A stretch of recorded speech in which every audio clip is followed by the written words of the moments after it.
Bismillahirrahmanirrahim. Assalamualaikum warahmatullahi wabarakatuh.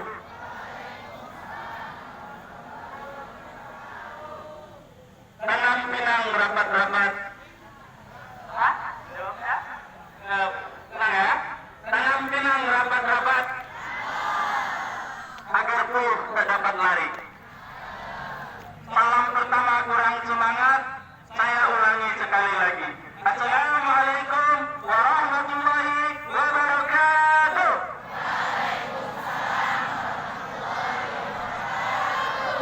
Masya Allah, ya luar biasa semangatnya. Terima kasih atas jawaban salamnya. Insya Allah bahwasannya mengucapkan salam itu hukumnya sunnah, menjawab salam itu hukumnya wajib. Ya, jadi insya Allah yang menjawab salam nanti Allah limpahkan keberkahan, limpahkan rezeki yang banyak, limpahkan kemudahan dalam belajar. Insya Allah. Mohon izin Bapak Kepala Sekolah, ini adik-adik yang di sini, yang di depan, boleh gabung di sini? Ya, di sini aja. Biar melihatnya ke depan, ke sini, nggak melihat matahari. Yuk, di sini. Iya, biar melihatnya ke sini, yang pada belakangnya. Kalau gitu kan mukanya. Nanti tambah dulu. Ya, ya, sini. Di sini aja, biar enak.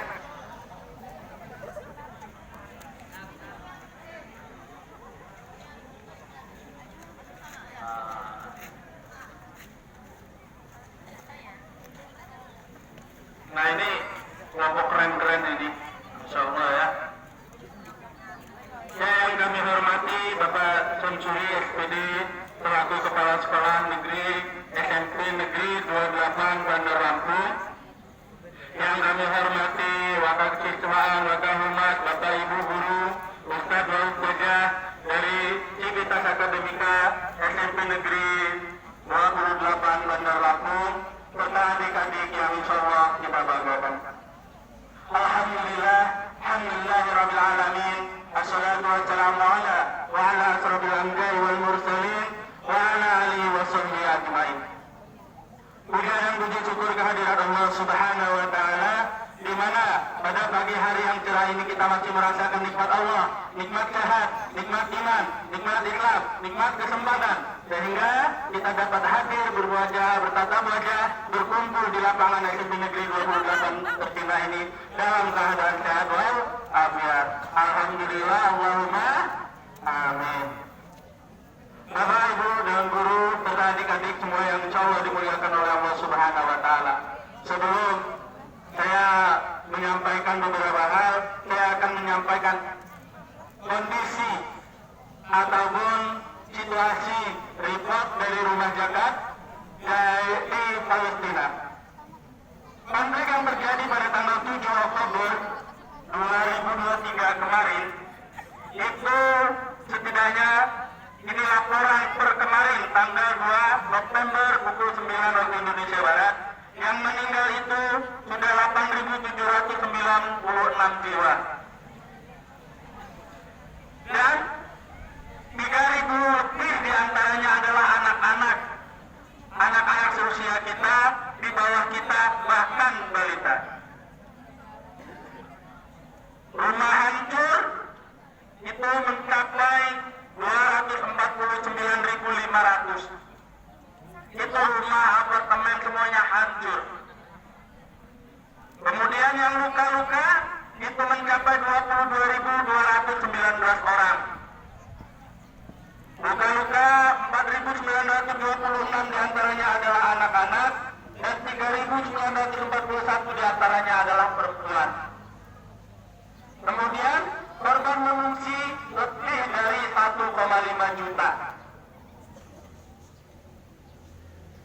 Kemudian Rumah Zakat juga insya Allah akan menunjukkan 10.000 makanan siap saji, 200 paket obat-obatan, 200 paket sembako, 200 paket tandang musim dingin ataupun selimut dan lain sebagainya, dan 1 mobil ambulan untuk operasional di Palestina. Itulah kondisi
sangat berarti untuk rakyat Palestina.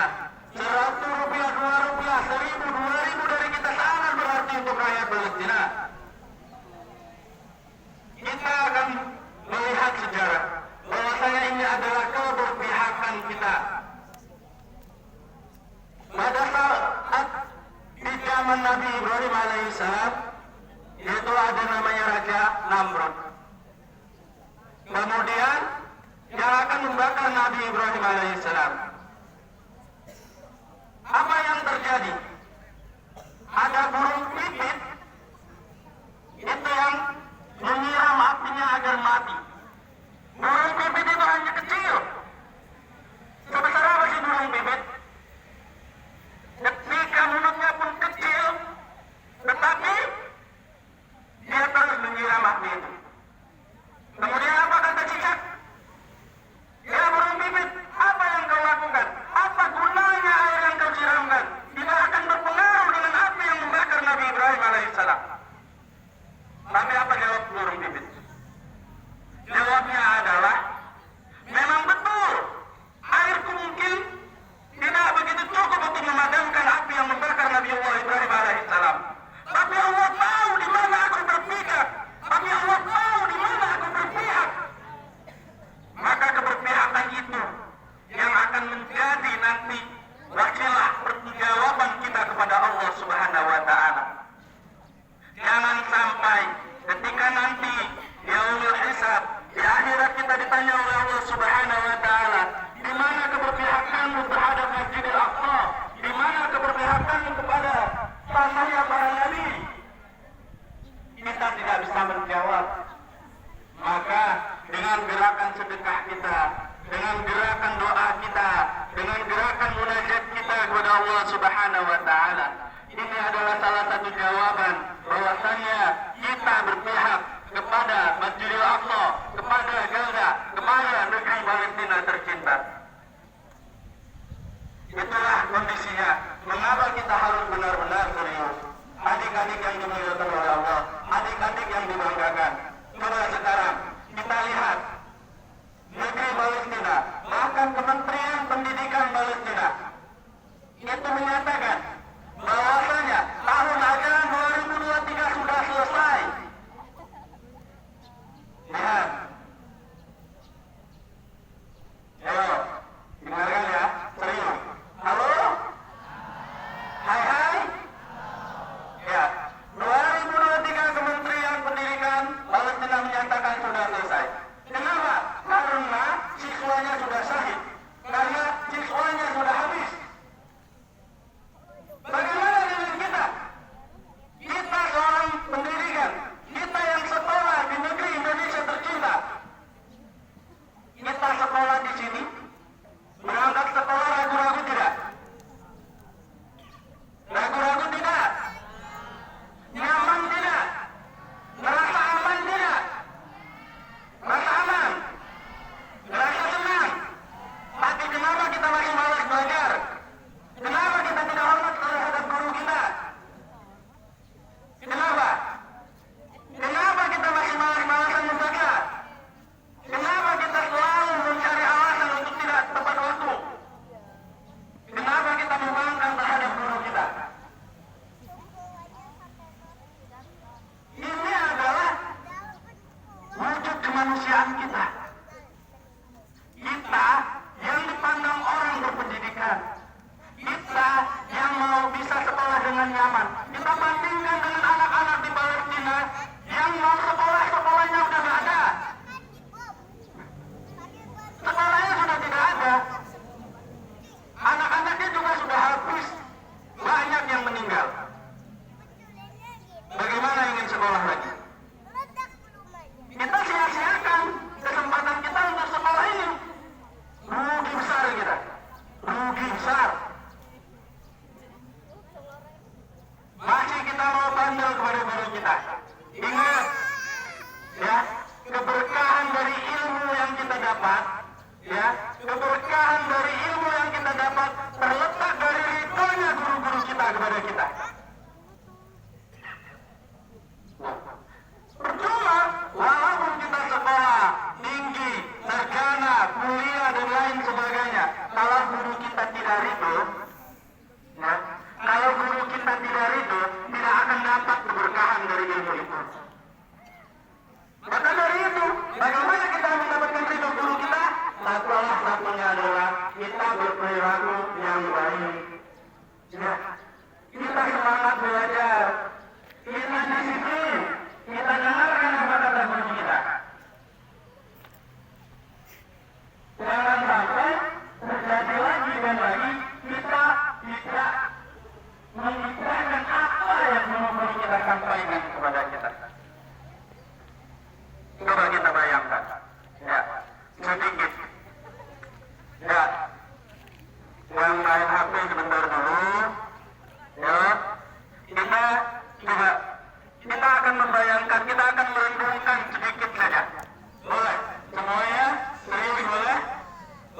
Negeri 28 Bandar Lampung. Ayo dipejamkan matanya. Kita bayangkan bagaimana kita sekolah dengan tidak benar, bagaimana kita masih semau-mau dalam sekolah, bagaimana kita semau-mau dalam belajar. Bayangkan ketika kita pulang sekolah nanti orang tua kita sudah tidak ada lagi di muka bumi ini. Bayangkan ketika kita pulang sekolah nanti, ada bendera kuning di depan rumah kita. Bayangkan ketika kita malas-malasan belajar, ketika kita tidak taat kepada orang tua kita pulang dari sekolah ini, ada bendera kuning di rumah kita. Bayangkan ketika orang tua kita yang sudah keriput, orang tua kita yang sudah tua, orang tua kita yang bekerja keras mencari rezeki untuk kita dapat sekolah, untuk kita dapat belajar dengan baik, tapi ternyata pada hari ini Allah cabut di bawahnya. Masih kita bangga? Ya, bayangkan kalau orang tua kita di hari ini kita masih tidak serius dalam belajar, di hari ini kita masih banyak dosa kepada orang tua kita, di hari ini kita masih banyak kesalahan pada orang tua kita, pada hari ini orang tua kita Allah cabut nyawanya. Di saat pulang sekolah kita lihat ada bendera kuning di depan rumah kita, diumumkan oleh spekter masjid bahwasanya orang tua kita sudah meninggal. Kita tidak ada kesempatan lagi untuk meminta maaf secara langsung, kita tidak ada lagi kesempatan untuk bermanja lagi kepada orang tua kita. Hari ini kita masih bermain-main, hari ini kita masih tidak serius ingin belajar, hari ini kita masih tidak mempunyai cita-cita yang mulia. Hari ini kita dan selama ini kita masih sering membantah guru kita, selama ini kita masih sering membantah orang tua kita. Bagaimana bila hari ini orang tua kita Allah cabut nyawanya oleh Allah Subhanahu wa Ta'ala? Bagaimana ketika Allah mencabut nyawa orang tua kita, tapi kita tidak ada di sampingnya? Kita belum sempat meminta maaf. Karena ini adalah urusan ajal. Urusan kematian itu bukan nomor urut, tapi nomor cabutnya Allah Subhanahu wa Ta'ala. Banyak yang meninggal masih kecil, banyak yang meninggal sudah tua. Tapi di mana kita akan meninggal, seperti apa kita meninggal, itu bisa kita cerminkan dalam kehidupan kita sehari-hari. Kalau kita masih saja enggan ingin belajar dengan baik, tanyakan lagi. Coba bayangkan, coba kalau pulang sekolah bantu orang tuanya cari uang, bantu pekerjaan orang tuanya di rumah. Bayangkan, begitu kesal, begitu capeknya mereka, tapi kita masih bermain-main di sekolah, tapi kita tidak serius dalam menuntut ilmu. Maka ini akan menjadi apa nantinya kita? Jangan sampai kita menyesal di masa tua kita. Kita menyesal ketika kita dewasa karena kita tidak sungguh-sungguh belajar saat ini. Kalau kita lihat, kenapa banyak lansia jadi pengemis? Tahu? Kenapa? Kenapa orang tua bisa jadi pengemis di jalanan, bisa menjadi gelandangan? Karena satu, mereka tidak bisa sekolah dulu, sehingga tidak paham kondisi saat ini, keagamaan saat ini, apa yang diperlukan saat ini, apa yang dibutuhkan oleh kantor-kantor perusahaan saat ini. Maka kalau kita masih main-main, tidak serius belajar, mau jadi pengemis di masa tua? Mau jadi pengemis di masa tua? Enggak mau jadi pengemis. Tapi mau nggak belajar serius? Hah? Mau nggak jadi belajar serius? Nggak semangat jawabnya. Mau nggak jadi pembelajar yang serius? Nah gitu. Mau nggak taat dengan gurunya? Mau nggak mudah belajar? Mau nggak biar belajar kita? Total caranya taat pada guru, baik akhlak kita pada guru, hormat pada guru.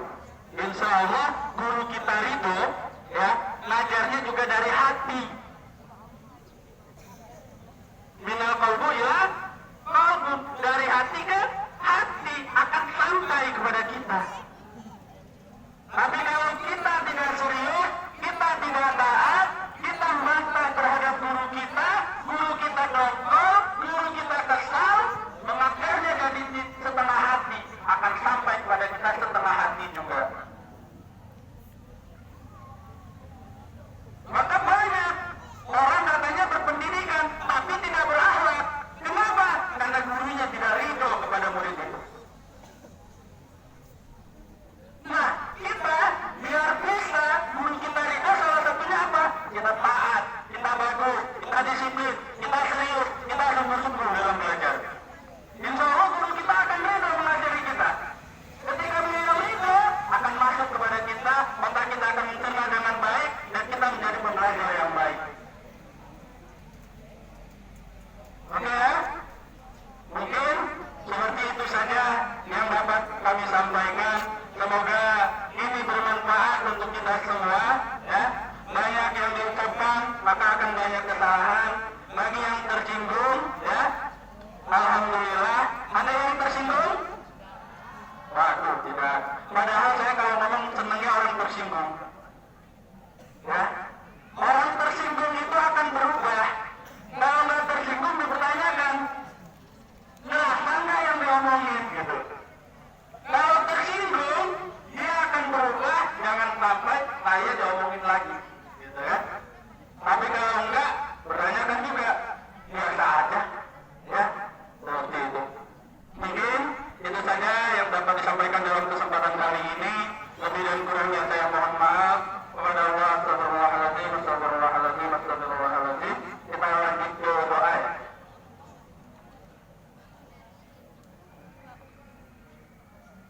Kita berdoa dulu. Kita awali dengan sama-sama beristighfar 3 kali. Astagfirullahaladzim, astagfirullahaladzim, astagfirullahaladzim. Innallaha huwal ghafurur rahim. A'udzu billahi minasy syaithanir rajim. Bismillahirrahmanirrahim. Allahumma shalli ala sayyidina Muhammad wa ala ali sayyidina Muhammad. Ya nazzala al-ikram ba'da sahabati wa Abu Bakar wa Umar wa Uthman wa Ali ya Rasulullah sayyidina ajma'in. Alhamdulillahi rabbil alamin. Hamdan syakirin, hamdan na'imin, hamdan yu'adu bimajdah. Ya Rabbana lakal hamdu kama yanbaghi li jalali wajhika al-karim wa 'azimi sultanik. اللهم اغفر لذنوبي ولوالدي وارحمهما كما ربيانا صغيرا. اللهم اغفر لذنوبي ولوالدي وارحمهما كما ربيانا صغيرا. اللهم اغفر لذنوبي ولوالدي وارحمهما كما ربيانا صغيرا. اللهم اغفر لنا ذنوبنا ولوالدينا ولجميع المسلمين والمسلمات والمؤمنين والمؤمنات الأحياء منهم والأموات. رضيت بالله ربا وبالإسلام دينا وبمحمد نبيا ورسولا. رب اشرح لي صدري ويسر لي أمري واحلل عقدة من لساني يفقهوا قولي. رب زدني علما وارزقنا فهما. اللهم ألهمنا رشدي واهدنا صراط نفسي. اللهم صرف قلوبنا على طاعتك. اللهم اجعل